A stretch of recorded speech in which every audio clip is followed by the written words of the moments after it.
Astro Prasad viewers அனைவருக்கும் வணக்கம். நீங்கள் இன்னும் நம்ம சேனலை சப்ஸ்கிரைப் பண்ணலன்னா இப்போயே சப்ஸ்கிரைப் பண்ணிக்கோங்க. பக்கத்தில் இருக்கிற பெல் பட்டனையும் ப்ரெஸ் பண்ணி ஆல்னு செட் பண்ணி வச்சுக்கோங்க. அப்போ தான் நான் போட போகிற ஒரு வீடியோ உங்களால் ஈஸியாக பார்க்க முடியும். இந்த வீடியோவில் நம்ம என்ன பார்க்க போகிறோம் அப்படின்னு பார்த்திங்கன்னா, தனுசு ராசிக்கு ஆகஸ்ட் மாதம் எப்படி இருக்கும் அப்படின்றத பற்றி நம்ம இப்போ பார்க்க போகிறோம். முதல்ல பார்த்திங்கன்னா, ஆல்ரெடி நான் ஒரு வீடியோ போட்டிருப்பேன். ஆகஸ்ட் மாதம் 5ஆம் தேதி வரை சொல்கிற மாதிரி இருக்காது அப்படின்ட்டு. அதாவது ஆகஸ்ட் மாதத்தோட அந்த முதல் 5-6 நாட்கள், அதாவது 6ஆம் தேதி வரைக்கும்னு வச்சுக்கோங்களேன். செவ்வாய்க்கிழமை 6ஆம் தேதி. ஸோ 5ஆம் தேதி வரைக்கும் பார்த்திங்கன்னா பெருசாக நன்மைகளும் இருக்காது, தீமைகளும் இருக்காது, பெரிய தீமைகளும் இருக்காது, நியூட்ரலாக தான் போகும். அதுக்கப்புறம் இருக்கக்கூடிய நாட்கள் எல்லாமே பார்த்திங்கன்னா ஆகஸ்ட் மாதம் முழுக்கவே சூப்பர் டூப்பரான மாதம் அப்படின்னு சொல்லலாம் தனுசு ராசிக்கு. ஏன்னா அருமையான கிரக நிலைகள் அமைஞ்சிருக்கிறது. உங்கள் ராசி அதிபதி அப்படின்னு பார்க்கும்போது வழக்கம் போல் ஒரு 6ஆம் இடத்துல செவ்வாய் பகவானோடு இணைந்து இருக்கிற ஒரு அமைப்பு. 3ஆம் இடத்துல சனி பகவான் வக்ரம், 4ஆம் இடத்துல ராகு, 10ஆம் இடத்துல கேது. மாத ஆரம்பத்தில் சூரியன் 8ஆம் இடத்துல இருந்தாலும் 9ஆம் இடத்துக்கு மாத பாதியில் மாறுவார். சுக்கிரன் புதன் எல்லாம் ஆல்ரெடி அங்கே தான் இருக்கிறாங்க முதல்ல இருந்தே.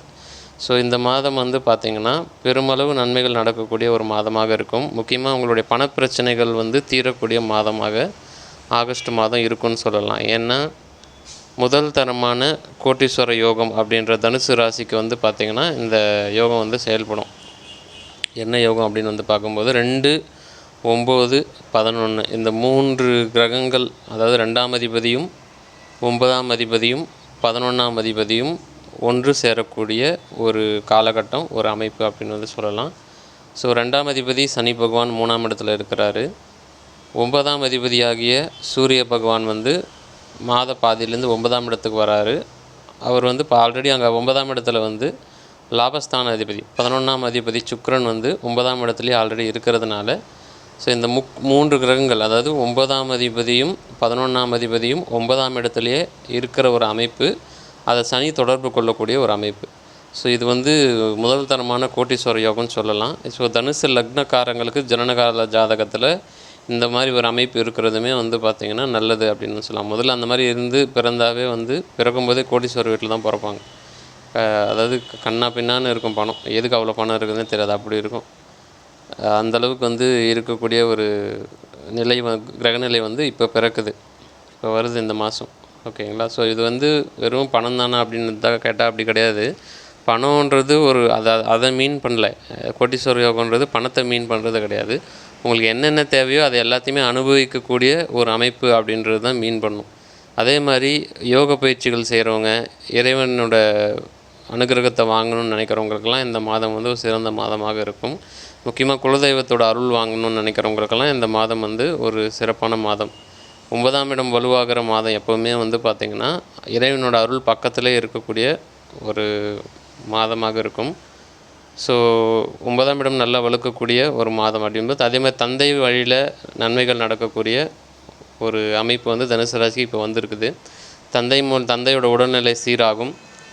தந்தையினால் வரக்கூடிய நன்மைகள், அதாவது முன்னோர்களோட சொத்தோ இல்லைனா அவருடைய ஒத்துழைப்போ எல்லாமே இந்த மாதம் தனுசு ராசிக்கு ரொம்ப ஈஸியாகவே கிடைக்கும். அதே மாதிரி ஏதாவது ஆரம்பிக்கணும் இந்த மாதம் அப்படின்னா எதுவுமே 6ஆம் தேதி வரைக்கும் வேண்டாம். அதுக்கப்புறம் நீங்கள் ஆரம்பிச்சுக்கலாம். 7ஆம் தேதி கூட நீங்கள் ஆரம்பிச்சுக்கலாம். எந்த ஒரு விஷயமாக இருந்தாலும், எந்த ஒரு செயலும் ஆரம்பிக்கிறீங்க, புதுசாக துவங்குறீங்க அப்படின்னா இந்த மாதம் ஆகஸ்ட் மாதம் 6ஆம் தேதி வரைக்கும் வேண்டாம் அப்படின்னு. அதாவது 6ஆம் தேதி வரைக்கும் பார்த்திங்கன்னா அந்த சூரியன் சந்திரன் 2தோட ஒத்துழைப்பு தனுசு ராசிக்கு குறைவாக உள்ளது. ஓகேங்களா. 8ஆம் இடத்துல சூரியன் சந்திரன் மறைஞ்சி இருக்கிற ஒரு அமைப்பு அப்படின்றது பார்த்திங்கன்னா உங்களோட உயிராற்றலே ரொம்ப லோ ஆகும், கம்மியாகும். ஓகேங்களா. 6ஆம் தேதி தான் அது சரியாகும். 7ஆம் தேதியிலேருந்து நீங்கள் தாராளமாக உங்களுடைய முக்கியமான விஷயங்களை ஆரம்பிக்கலாம், பண்ணிக்கலாம், அது எந்த விஷயமாக இருந்தாலும். அதே மாதிரி கோட்டீஸ்வர யோகம் அப்படின்றது இந்த மாதம் நிகழ இருப்பதுனால நீங்கள் எங்கேயாவது ஒரு ஃபினான்ஷியலாக நீங்கள் ட்ரை பண்ணுறீங்க அப்படின்னாலோ, இல்லை வேலைக்கு ட்ரை பண்ணுறீங்க அப்படின்னாலோ அது தடையில்லாமல் கிடைக்கும். அதாவது ஒரு லோன் வாங்கணும், ஒரு பெருசாக அமௌண்ட் யார்கிட்டையாவது கேட்கணும் அப்படின்னு நினச்சாலோ நீங்கள் கேட்ட உடனே கிடைக்கும் இந்த மாதம். அது மட்டும் இல்லாமல் ஒரு நிரந்தர வருமானத்துக்கு தேவையான விஷயங்கள் நீங்கள் எது செய்தாலும் ஒரு ஸ்டெப்பு எடுத்து வைக்கணும். ஆனால் அதுவாக வந்து நடக்கும்னா அது ஒரு சில பேருக்கு தான் நடக்கும், எல்லாருக்கும் நடக்கும்னு சொல்ல முடியாது. நீங்கள் ஒரு ஸ்டெப்பு எடுத்து வச்சா அது உங்களுக்கு வந்து நடக்கும். இதை தான் வந்து ஆன்மீகத்தில் சொல்லுவாங்க, மனிதன் ஒரு ஒரு அடி எடுத்து வைத்தால் இறைவன் 100 அடி எடுத்து வைப்பான் அப்படின்னு வந்து சொல்லுவாங்க. அந்த மாதிரி தான் இப்போ நீங்கள் வந்து உங்களுக்கு தேவையான விஷயங்களை வந்து ஒரு ஸ்டெப்பு நீங்கள் எடுத்து ஆரம்பித்து வச்சிங்க அப்படின்னா அதுவாக வந்து உங்களுக்கு பிரபஞ்சம் வந்து ஒத்துழைக்கும். ஏன்னா 9ஆம் இடம் தான் ஒத்துழைக்குது. ஜனனகால ஜாதகத்துலையுமே வந்து 9ஆம் இடம் நல்லா இருந்தால் மட்டும்தான் உங்களுக்கு எல்லாருமே வந்து உழுந்து செய்வாங்க. ஓகேங்களா? இப்போ உங்களுக்கு யாருமே உழுந்து செய்யலை, நம்ம மட்டும்தான் போராடிக்கிட்டு இருக்கோம் வாழ்க்கையில் அப்படின்னு நீங்கள் அப்படி இருக்கிறீங்க அப்படின்னா உங்களுக்கு 9ஆம் இடம் வீக்காக இருக்குது அப்படின்றது அர்த்தம். ஓகேங்களா? ஆனால் இப்போ கோச்சாரத்தில் வந்து தனுசு ராசிக்கு 9ஆம் இடம் வலுவாக இருக்கிறதுனால நீங்கள் ஒரு ஸ்டெப் எடுத்து வச்சா அதுவாக வந்து நடக்கிறதுக்கான வாய்ப்புகள் இருக்குது. எல்லாருமே கைகூடி செய்வாங்க. இதுதான் நம் முன்னோர்கள் வந்து காலம் நேரம்லாம் கூடி வரணும் அப்படின்னு வந்து சொல்லுவாங்க. அந்த காலம் நேரம் தான் வந்து இப்போ ஆகஸ்ட் மாதம் வந்து கூடி வந்திருக்குது. அதுவும் பாதிக்கு மேலே ஆகஸ்ட் பாதியில் வந்து ஆவணி மாதம் ஆரம்பிக்க இருக்கிறதுனால நிறைய விஷயங்கள் ஆடி மாதம் வந்து எதுவும் செய்ய மாட்டாங்க, ஆவணி மாதம் செய்வாங்க. ஓகேங்களா? ஸோ ஆகஸ்ட் பாதியில் ஆவணி மாதம் ஆரம்பிக்கிறதுனால எந்த ஒரு சுப நிகழ்ச்சிகள் நடத்துறதுக்கும் புதுசாக தொழில் தொடங்குறதுக்கோ இல்லை எதுக்காக இருந்தாலும் அது ஒரு நல்ல மாதம். ஆக மொத்தத்தில் ஆகஸ்ட் மாதம் வந்து பார்த்திங்கன்னா உங்களுடைய தனுசு ராசிக்காரர்களுடைய பொருளாதார முன்னேற்றம், பொருளாதாரம் உயரும், குடும்பத்தில் உள்ளவர்கள் ஒத்துழைப்பார்கள், சொந்தக்காரங்க ஒத்துழைப்பாங்க, சுற்றி இருக்கிறவங்க ஒத்துழைப்பாங்க, வேலை செய்கிற இடத்துலையுமே உங்களுடைய மதிப்பு மரியாதை அப்படின்றது உயரும். அவங்களும் வந்து பார்த்திங்கன்னா உங்களை கன்சிடர் பண்ணுவாங்க, எந்த ஒரு விஷயத்துக்குமே மரியாதை கொடுப்பாங்க, உங்களுடைய கருத்துக்களை கேட்டு முடிவு பண்ணுவாங்க. அப்போ இந்த மாதம் நெகட்டிவே கிடையாதா அப்படின்னு வந்து கேட்டிங்கன்னா, நெகட்டிவ் அப்படின்ற அளவுக்குலாம் பெருசாக ஒன்றும் கிடையாது. என்னதான் இருந்தாலும் ராசிக்கு 4ஆம் இடத்துல ராகு இருக்கிறதுனாலையும் ஃப்யூச்சரில் 4ஆம் இடத்துல சனி வரப்போகிறதுனாலையும் அது வந்து பார்த்திங்கன்னா அதாவது அம்மா சம்மந்தப்பட்ட விஷயத்தில் கவனமாக இருக்கணும். அம்மாவோட உடல்நிலை பத்திரமா பார்த்துக்கணும். அம்மாவுக்கும் உங்களுக்கும் இருக்கக்கூடிய அந்த வாக்குவாதம் வராமல் பார்த்துக்கணும்.